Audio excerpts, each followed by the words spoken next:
Começando mais um episódio do podcast O Analista. Conversas sobre tendências, tecnologia, inovação, educação, com convidados que nos ajudam nas análises de assuntos que podem nos impactar em um futuro próximo. Aqui é Denis Cruz. Hoje a gente vai falar um pouco sobre a importância do humor, do bom humor.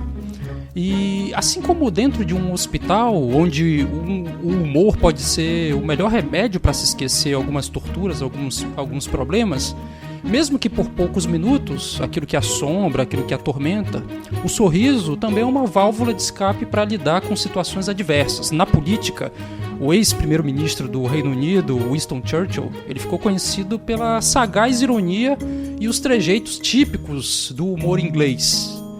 Tem relatos de que em reuniões do governo, não raro Churchill ria de si próprio e lançava a mão de tiradas que desmontavam até mesmo os espíritos mais severos. Não é à toa que Churchill foi um dos líderes mais respeitáveis da história, tendo um papel decisivo na derrota da Alemanha de Hitler na Segunda Guerra. E para falar um pouco sobre essa coisa do humor, da importância do humor e da importância da gente ter uma vida mais light, digamos assim, eu trouxe aqui a jornalista Leila Ferreira. Ela é mestre em comunicação pela Universidade de Londres, trabalhou como repórter na Rede Globo Minas e é autora de diversos livros, dentre eles Viver Não Dói, A Arte de Ser Leve, Mulheres, Por que Será que Elas? Interrogação e outros livros. Então, assim, eu já quero agradecer demais aqui a presença da Leila. A gente teve um contato rápido e imediatamente ela conseguiu uma agenda para conversar comigo aqui nessa edição. Então, Leila, obrigado demais, hein? Eu que agradeço, Denis. Uma alegria estar aqui com você e com seus ouvintes. Que maravilha. Leila, a gente sabe que o bom humor é uma ferramenta poderosa, principalmente no mundo das profissões, né? A gente viu esse relato envolvendo o próprio Churchill. Eu queria que você comentasse um pouco sobre esses benefícios do humor em um ambiente de trabalho, principalmente para ajudar em processos e em situações estressantes, de relacionamento interpessoal. Como é que funciona o humor dentro desse tipo de ambiente? Pois é, Denis. Causa até uma certa estranheza a gente falar de bom humor e de leveza nos dias de hoje, né? Quando eu fui escrever o livro A Arte de Ser Leve, a editora Globo tinha me pedido para escrever um livro com um tema ligado à qualidade de vida.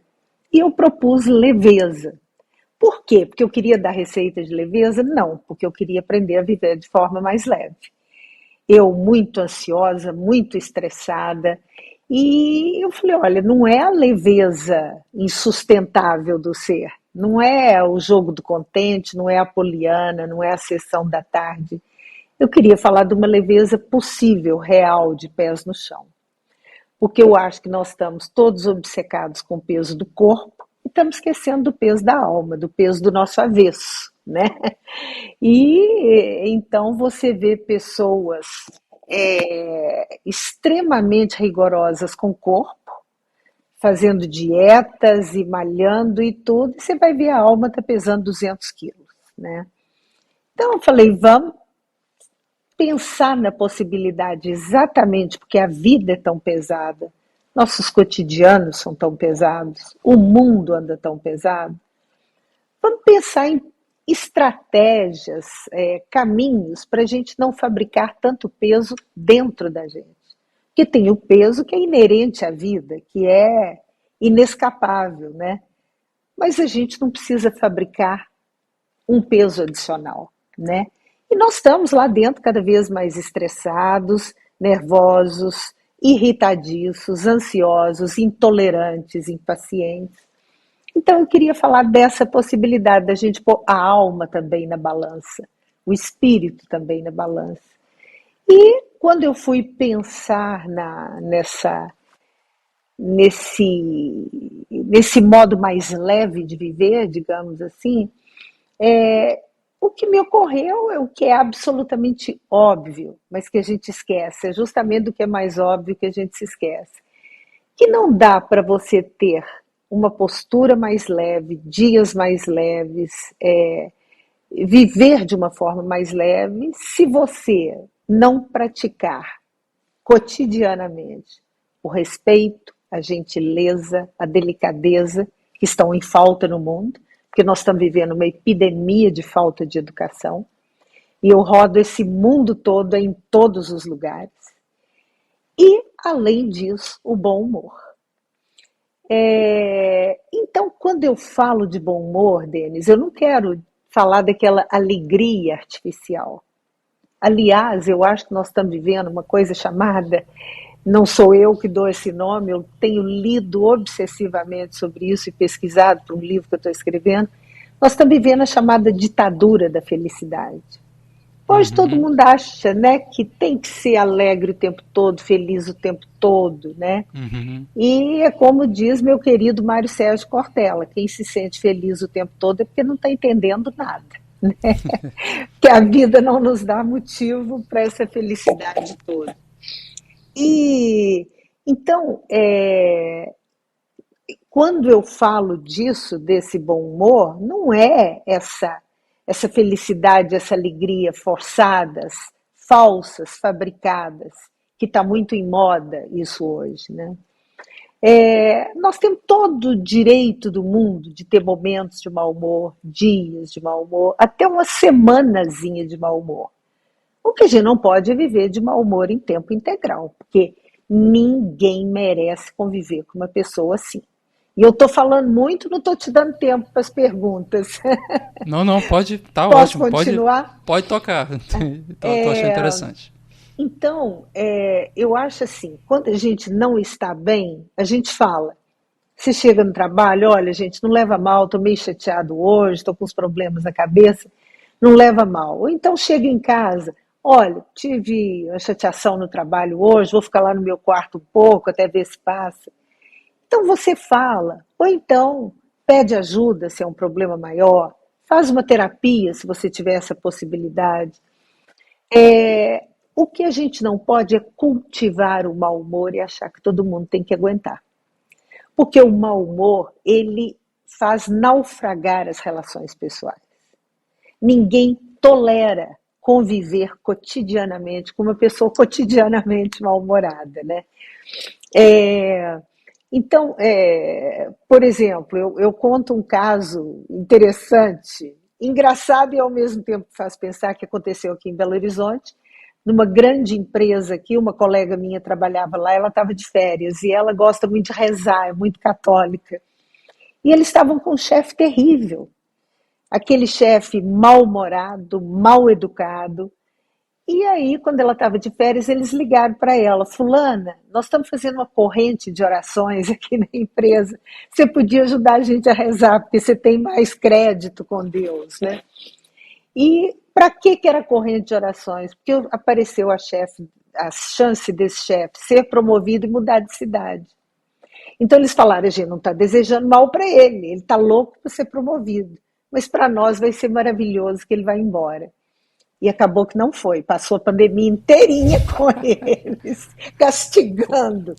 E aí, Denis, eu fiquei pensando, na hora a gente riu muito, eu escutei a história, achei graça, depois eu fiquei pensando, olha que coisa triste.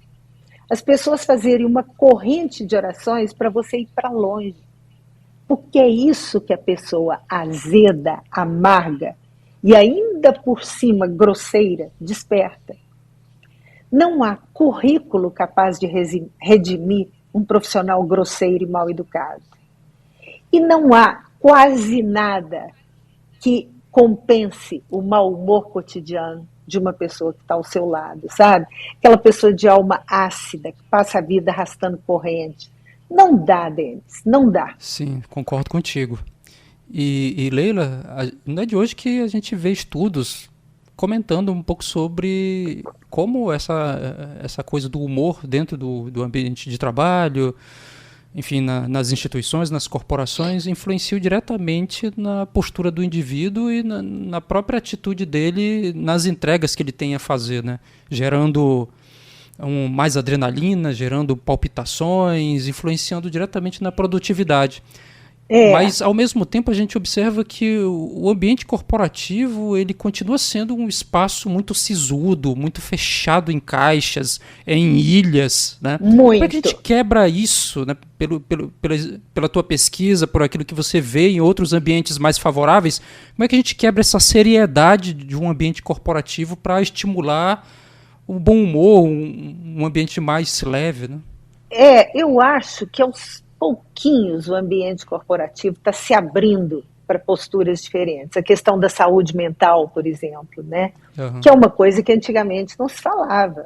Você tinha que esconder sua angústia, esconder sua depressão, esconder seu sofrimento, né? E eu não tenho nenhum problema em falar isso, eu me trato de depressão há mais de 30 anos e síndrome do pânico, e no começo eu tinha um trabalho que eu pedi demissão, porque eu estava péssima da depressão. E eu tive um chefe maravilhoso que falou, você está pedindo demissão para cuidar da alma? Não, você está doente. Se fosse o seu corpo, você pediria demissão? Não, você pediria uma licença médica. Então você vai se tratar e nós vamos te esperar de volta. Ele foi uma exceção. Poxa, Há quase 30 verdade anos, mesmo. né? Um sábio. Mas agora as empresas estão sendo obrigadas a confrontar isso e a mudar o tônus do ambiente de trabalho para acolher a quantidade de pessoas que estão com transtorno de ansiedade, com depressão, né? E você, como é que você vai acolher pessoas que estão em sofrimento mental, emocional, num ambiente de extrema sisudez e mau humor? São incompatíveis essas coisas, né? Eu lembro que eu conversei muito com Max Geringer, né, que escreve aí sobre o mundo corporativo, quando eu fui fazer meu livro. E ele falou que num dos primeiros testes, as primeiras entrevistas que ele fez para entrar numa empresa, ele jovem, tá? Que a pessoa que fez a entrevista falou, não, você... Ele falou alguma coisa assim, que mostrava o senso de humor dele, e ele foi barrado por isso, porque eles acharam que ele estava fazendo gracinha, né? E o Max Gehring é um dos maiores defensores do bom humor no ambiente de trabalho. Como é que ele fala? Que as empresas inteligentes sabem que galinhas bem-humoradas botam mais ovos. Que é isso que você está falando, da produtividade, né? Mas o próprio Max fala que hoje a gente sai de casa mais preparado para um assalto do que para um sorriso. Então, se você é assaltado, você fala fazer o quê? Moro no Brasil, né? Mais um assalto, mais um brasileiro assaltado. Agora, se você está no sinal de trânsito e a pessoa do lado sorri para você, você assusta. O que é isso? Essa pessoa está rindo para mim, não conheço, né? Então, antes a gente falava que o sorriso desarmava. Hoje as pessoas estão desarmadas. E como, Denis, como é bom você conviver com uma pessoa bem-humorada. Claro que no ambiente de trabalho você não vai ficar contando piadinha à torta e à direito, rindo o tempo todo, né? Você tem que ter a medida, você tem que saber o tom. Mas é fundamental. Você citou o Churchill, né? O Churchill tinha uma coisa que os ingleses chamam de wit, que é esse humor inteligente, esse humor mordaz, né? Essa ironia fina. Você conversar com uma pessoa que tem esse tipo de humor é maravilhoso, né? O jogo das palavras, a capacidade de usar a linguagem de um jeito criativo, né? Não somos discípulos do Churchill porque nos falta o talento, né?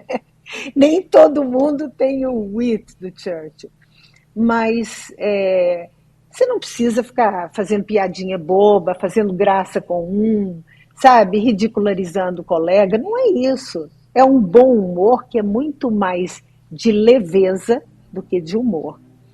Agora, por que a gente não consegue fazer isso? Eu cada vez mais, Denis, eu penso na importância das pausas, e a gente não faz pausas mais. Eu acabei de entrevistar um filósofo em Oxford, na Universidade de Oxford, e um psicanalista lá em Londres, que os dois escrevem sobre a compulsão pelo fazer que nós estamos vivendo, a incapacidade de parar, e o que isso tem feito conosco, né?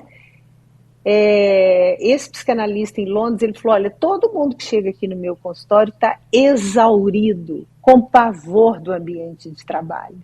E as pessoas chegam aqui com dois impulsos contraditórios. Um é que vontade de parar tudo, que vontade de largar tudo e sumir, desaparecer. E o outro impulso, eu tenho que correr, eu tenho que fazer mais, não dá, meu tempo não está dando. Então a pessoa quer parar e quer correr, quer sumir e quer estar em 10 lugares ao mesmo tempo, né? Então esse filósofo lá de Oxford que eu entrevistei, ele fala que a gente tem que adotar no mundo corporativo e em casa o que ele chama de micropausas, que eu acho um conceito interessantíssimo. Que ele fala que a gente fica com essa fantasia, eu preciso desacelerar, eu vou desacelerar, o mundo tem que desacelerar. Ele fala, isso não vai acontecer, isso é uma bobagem, isso não tem volta, né? A vida vai ser cada vez mais acelerada. Mas é por isso mesmo que nós temos que criar pausas para dar conta dessa aceleração. Então, diz ele que fala das pausas que a pessoa fala, mas como que eu vou parar, ficar 1 hora por dia meditando? Não estou falando nem de retiro, nem de meditação de 1 hora. É o que ele falou, é você pegar uma xícara de café e durante 1 minuto e meio você só tomar o café. Não olha para o computador, não olha para o celular, aquieta o seu cérebro. Deixa a cabeça descansar 1 minuto, só toma o café. Ou então, chega na janela do seu apartamento, 2 minutos, olha lá para fora. Ou então, vai na janela do seu ambiente de trabalho, 1 minuto, respira, olha para fora, volta para a mesa. Você sabe que desde que ele me falou isso, eu tenho feito essas micropausas e é uma coisa milagrosa. Parece uma bobagem, mas faz toda a diferença do mundo. Agora, quem não faz pausas, está lidando com uma vida enlouquecedora, um ambiente de trabalho tenso, boleto para pagar, filho para criar, engarrafamento no trânsito, sem fazer nenhum momento de descanso, como é que vai ter bom humor? Não tem jeito, né? Então, as pessoas vão ficando cada vez mais amargas, mais tensas, mais mal-humoradas. E é aí que mora o perigo, porque quando você joga o seu mau humor no outro, e eu costumo falar isso muito, que o problema do mal-humorado, porque angústia, depressão, ansiedade, essas coisas a gente, em grande medida, a gente processa isso dentro da gente. O mal-humorado não. O mau humor não. O mal-humorado geralmente apresenta a fatura da infelicidade dele para o outro pagar. É o outro que paga a conta. E com isso ele vai só afastando as pessoas. A vida amorosa, a vida social, a vida profissional, vai tudo para o espaço. Porque ninguém quer pagar a fatura do outro, né?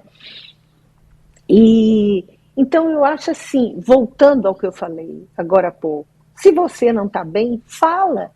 Pede ajuda, sai com um amigo, conversa, né? Agora, você não falar, não abrir a cara, não procurar ajuda e sair apresentando a fatura, a conta da sua infelicidade para os outros, né? Você vai esbarrar na coisa mais importante da vida, que são as relações interpessoais. Eu fui à Holanda entrevistar o homem que coordenava o maior banco de dados do mundo sobre a felicidade. 30 e tantos anos estudando a felicidade na Universidade de Roterdã. Um sociólogo, Dr. Ruth Venhoven. Ele falou, olha, garantir a felicidade nada garante. Nem dinheiro, nem sucesso, nem amor, nada. Mas tem coisa que deixa a gente mais perto dela.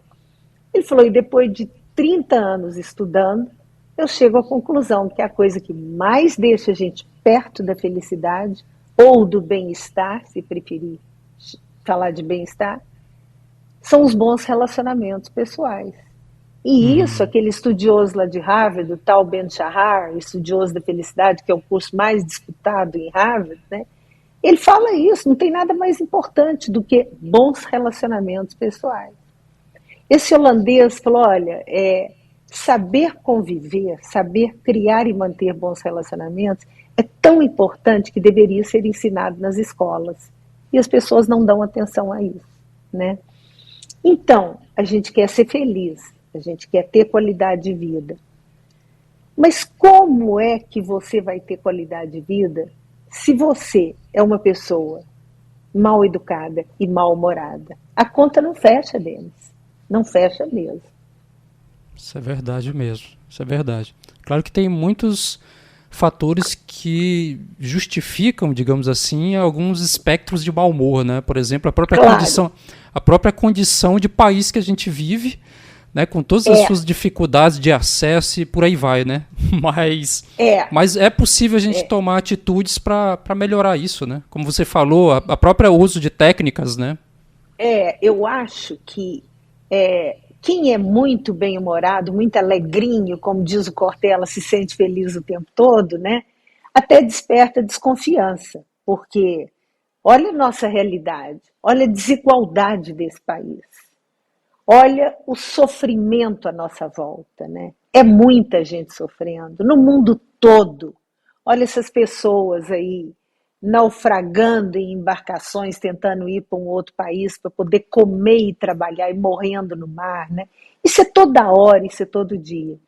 Então, o mundo nos dá motivo toda hora para sentir tristeza, angústia, para sofrer mesmo, né? Mas a gente não pode conviver com esse sofrimento externo, é isso que eu acho, fabricando um azedume interno. Porque uma coisa é tristeza, a outra coisa é mau humor. O mau humor é muito diferente de tristeza. A gente tem que reagir a isso sofrendo, entristecendo, né? Então muita gente fala assim, eu parei de ver notícia porque eu não quero ficar triste. Eu falo, não, Uhum. mas a gente tem que ficar triste, né? A saída não é não ver as notícias, né? A gente precisa ver o tanto de sofrimento que tem no mundo para a gente se indignar e para fazer alguma coisa, né? Não é desligar o noticiário. Então, eu acho que a gente responde a esse sofrimento, não só do mundo, às vezes, a nossa volta. Nos últimos 2 anos, eu perdi 2 irmãos, um cunhado, uma amiga e a minha cachorrinha de 11 anos, que era a minha paixão. Então, o sofrimento esbarra na gente ou penetra na gente todos os dias, a todas as horas. Isso faz parte do viver, né? Então, a gente tem direito de chorar, de se entristecer, de se Uhum. angustiar. Agora, o azedume não é saída para isso. Porque o Tem razão. azedume só afasta as pessoas. E quanto mais só a gente fica, quanto mais isolado do ponto de vista social, familiar, profissional, amoroso, mais aumenta o nosso azedume. É um círculo vicioso, né? Então, eu acho que a gente tem que ficar atento a isso. Sabe, tem Uhum. um caso curtinho que eu gosto de contar, que eu acho tão legal. Uma secretária aqui em Belo Horizonte veio conversar comigo depois de uma palestra, e ela conversando, eu tinha falado da questão do bom humor, da leveza, e ela me contou que é uma pessoa que tem uma vida como todo mundo, trabalha demais, filho para criar, casa para olhar, mora longe, ganha pouco, mas ela Uhum. é leve, ela é bem-humorada. E diz ela que uma noite chegou em casa e a filha dela, de 9 anos, veio correndo e falou: Mamãe, que bom que você chegou. Quando você não está aqui em casa, até o papel de parede fica triste. As pessoas leves são assim. Quando elas saem de perto, as paredes sentem falta. Agora, os azedos, os amargos, as paredes comemoram. Os colegas de trabalho comemoram, né? Eu brinco, dou o exemplo daquela gestante mal-humorada, né? Não é que ela está mal-humorada pela gravidez, ela é uma pessoa mal-humorada. Quando ela sai de Uhum. licença maternidade, é festa na empresa, né? E quando ela volta, você fala, não é possível que esse menino já nasceu depressa demais, né? Então, eu acho que a gente ri, mas tem um lado que é melancólico. É você ganhar uma vida de presente e e ser aquela pessoa que os outros não querem ter perto. É um desperdício de vida, né? É um desperdício de vida. O Cortella tem uma frase cruel, mas que eu adoro, eu falei com ele, que ele fala, há pessoas que nos dão o imenso prazer da sua ausência, né? E as pessoas Isso aí foi boa. mal-humoradas são assim, eu adoro essa frase, né? Top, essa E frase é top. é maravilhosa e boa para a gente pensar. Será que os outros estão comemorando mais a minha presença ou a minha ausência, né? Se estão comemorando a sua ausência, cria vergonha na cara e dá jeito de mudar. É, Porque você não isso é está aqui verdade. nesse mundo para molar os outros, né? A gente fala molar no interior de Minas, está É. aqui para molar os outros. E esse professor que eu entrevistei nos Estados Unidos sobre gentileza, civilidade, eu não sei se eu citei ele no começo, que eu falei dos outros, não sei se eu falei dele. Ele escreveu um best-seller sobre respeito, gentileza, tudo. Uhum. E ele falou, Leila, eu tenho uma filosofia de vida muito simples. Eu penso o seguinte, se eu não aumentar o peso da vida para quem convive comigo, é sinal que eu estou vivendo bem. Ele falou, é claro Excelente. que o ideal é a gente diminuir o peso da vida para quem convive conosco. E se a gente não Uhum. conseguir diminuir, que pelo menos a gente não aumente, ele falou. E eu falei, professor, eu vou escrever isso porque eu não vou esquecer, eu não quero esquecer disso nunca mais, né? Então, você tem a oportunidade de colaborar com o outro, de alegrar o dia do outro. Eu sei que às vezes o seu dia mesmo não está alegre, mas então, se você não consegue alegrar o dia do outro, pelo menos não piore o dia do outro, Sim. né? Não piore. E você não precisa ficar rindo, alegre, é só você falar com o outro, olha, é aquilo que eu falei agora há pouco, eu não estou legal hoje, leva mal não, não repara não. Agora, ficar reclamando o tempo todo, criticando o tempo todo, julgando o tempo todo, né? Quem que precisa de uma pessoa assim, Denis? Não dá, né?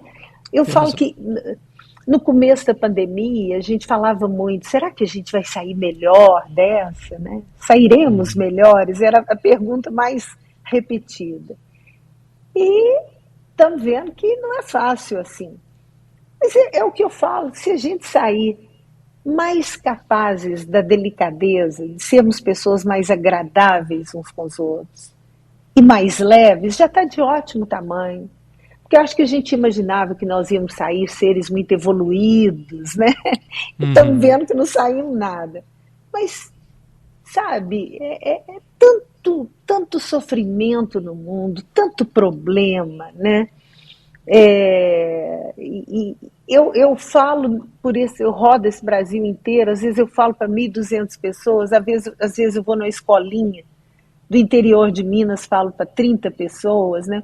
Eu estava falando num arraialzinho, num vilarejo pequenininho, e aí eu falei, olha, eu estou aqui, esse silêncio desse lugar, essa paz, e eu vou aqui falar para vocês de estresse, de pausa, não tem cabimento, eu tenho que vir aqui para descansar, brinquei alguma coisa assim, Uhum. e um senhor que estava lá falou, olha, a senhora está achando que aqui ninguém tem estresse? Nós temos estresse igual o povo de São Paulo.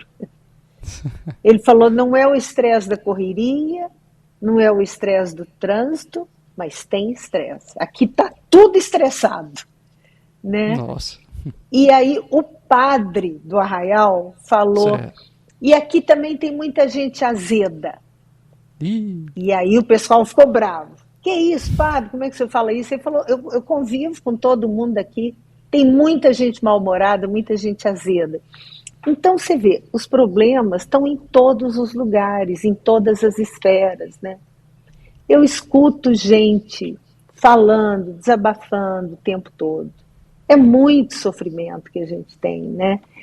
E, e aí, quer dizer, que falta que faz nesse quadro de sofrimento é a pessoa amarga, arrogante, grosseira, dona da verdade, crítica, juíza, né? Sim. Nós vimos agora nas eleições, né? Nesse processo enlouquecedor das eleições. As famílias, né? Filho ficando inimigo de pai, irmãos ficando inimigos, né? Não interessa se é de esquerda, se é de direita. O que eu estou comentando é a tristeza da ruptura de relações afetivas, né? Porque a gente é incapaz de conversar, é incapaz de ouvir o outro, é incapaz, se não quiser ouvir, de respeitar a opinião do outro, né? E a gente vai criando esses climas de ódio, de antagonismo, de enfrentamento. E a coisa mais importante da vida, que são as relações humanas, vão ficando esquecidas de um lado. Não adianta você fazer pilates 10 horas por dia, fazer caminhada 5 horas por dia, comer todos os grãos e sementes saudáveis, se você tem conflitos com as pessoas dentro da sua casa, no seu ambiente de trabalho, né? Você vai dormir com a alma envenenada. E aí como é que fica tão buscada, tão sonhada qualidade de vida? Não fica. Concordo contigo. E Leila, dentro da tua jornada de entrevistas com tanta gente importante do Brasil, do mundo, um dos destaques dessa tua jornada é uma pessoa que virou um ícone e até hoje é um grande ícone. Muitos jovens também gostam de replicar os memes desse indivíduo que com a sua simplicidade, não com o seu positivismo, mas com a sua acidez nas suas palavras, conseguiu colocar muita realidade para o mundo, assim, sob o seu ponto de vista tão franco e sincero do que estava ao seu redor, que era o Ariano Suassuna. Maravilhoso. Então Você assim, acha que se eu tiver que escolher um brasileiro, assim, o brasileiro que eu admiro, que me inspira, já não está entre nós, mas vai inspirar o resto da vida, é ele, Denis. Como é que foi como é que foi esse contato assim e essa oportunidade que você teve? Foi maravilhoso. Eu gravei entrevista com ele, ele veio participar do encontro, um congresso de educação em Belo Horizonte, e um auditório lotado, uma coisa cansativa, e ele lá no palco e debatendo. E eu fui conversar com ele depois disso. Eu falei, ele vai estar super cansado, ele não vai me dar atenção, ele não vai ter paciência. Foi maravilhoso. Uma pessoa de um calor humano, um senso de humor, uma inteligência rápida. É aquela pessoa que você não quer sair de perto. Que a entrevista acaba, você fala, que pena, eu ficaria com ele aqui mais 4 horas, né? E ele era uma pessoa que, eu acho que uma coisa muito interessante, uma entrevista dele que está sempre aí sendo falada, né, um vídeo dele, ele falando que todo dia, e eu acho que ele falou isso na minha entrevista também, que todo dia ia alguém na casa dele tentando convencê-lo a ser quem ele não era. As pessoas querem me convencer a ser outra pessoa, né? E graças a Deus ninguém nunca conseguiu, né? E hoje a gente faz o contrário. Aliás, não é o contrário. Hoje, em vez das pessoas baterem na nossa porta para tentar nos convencer a ser quem não somos, o Instagram bate a nossa porta, né? Porque aí você vê as vidas ali que você quer imitar, né? E acaba sendo quem você não é. Comprando o que você não pode, fazendo o que você não gosta, traindo os seus valores, né? Para entrar nisso. Eu lembro do Milor Fernandes, que era um frasista maravilhoso, dizendo que o ser humano nasce original e morre plágio, né? Então, você quer ter a carreira do outro, o sucesso do outro, a viagem do outro, o cabelo do outro, o corpo da outra, né? E é muito melhor ser você mesmo do que ser uma cópia mal acabada da outra pessoa, né?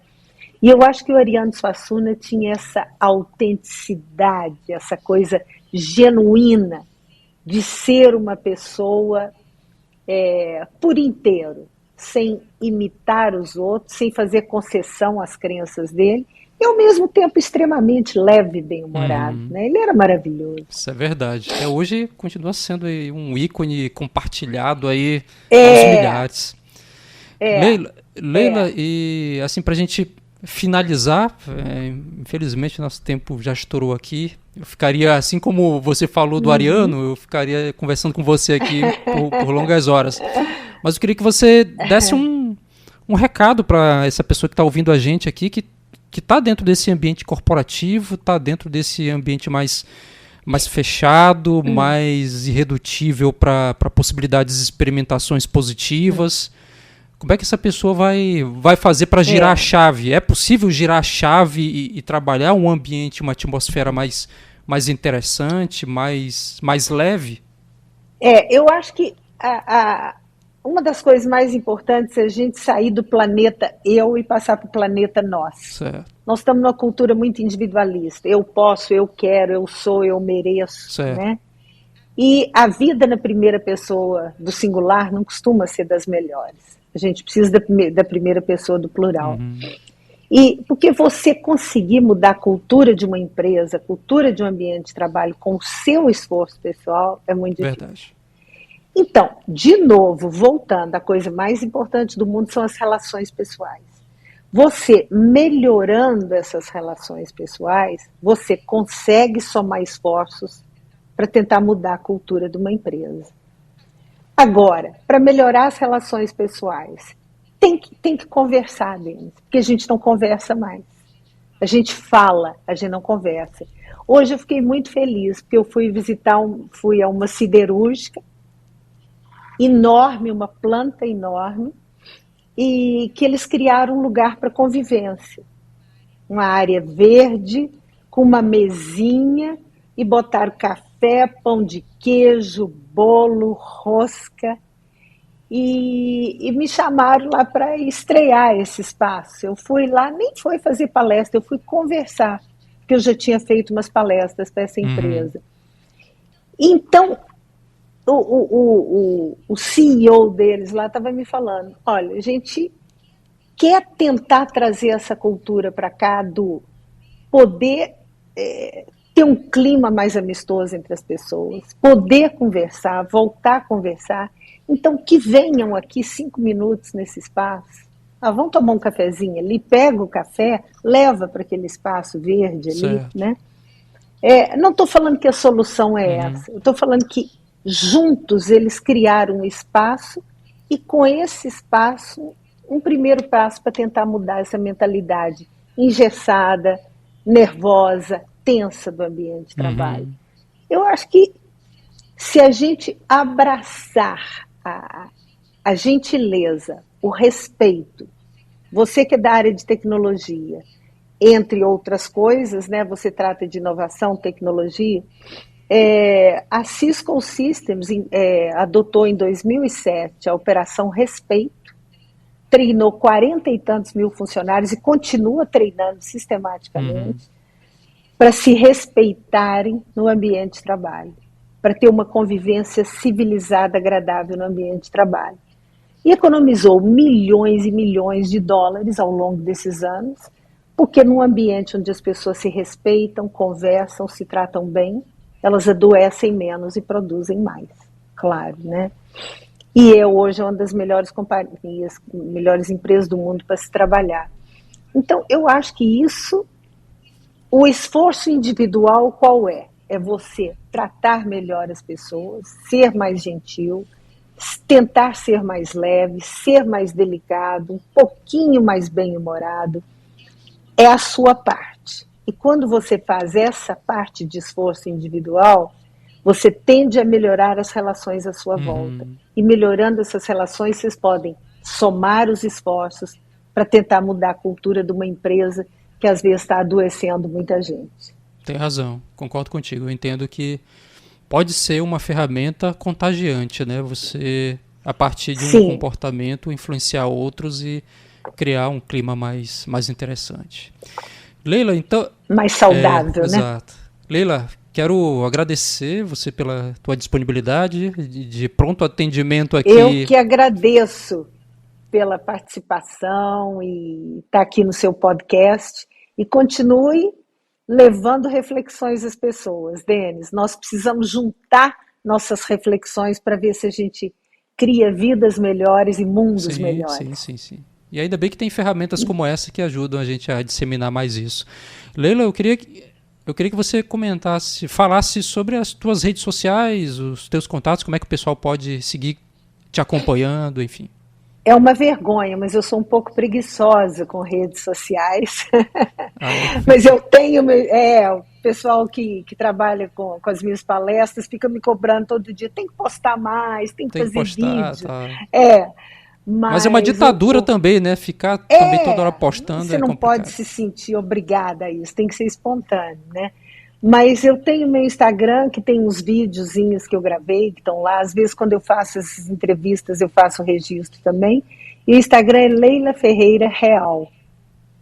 Então, o melhor caminho é o Instagram mesmo. O Instagram, né? Legal. Bacana. Então é isso. O @ Leila Ferreira Real. Então, a galera que está acompanhando aí pode seguir. Tem muito da jornada da própria Leila e muito do que ela faz tá por lá. Isso. Legal. Leila, mais uma vez, quero te agradecer. Obrigado mesmo. E espero contar com você numa próxima oportunidade para a gente falar sobre outros assuntos. Com prazer, Denis. Muito obrigado. Um grande abraço para você e para todos que seguem aí seu podcast. Até qualquer dia. Que maravilha. Bom, pessoal, então é isso. Chegamos ao fim aqui do nosso podcast. Espero que você tenha gostado de mais essa edição, mais esse episódio. E para você que está chegando agora, não deixa de seguir aqui o próprio canal aqui do podcast e compartilhar com outros amigos para a gente fazer essa informação chegar mais adiante. Beleza? Então espero você na próxima semana em mais edições aqui do podcast. Eu sou Denis Cruz e esse foi mais um episódio do podcast O Analista, uma produção Reator 2. Valeu, gente. Tchau.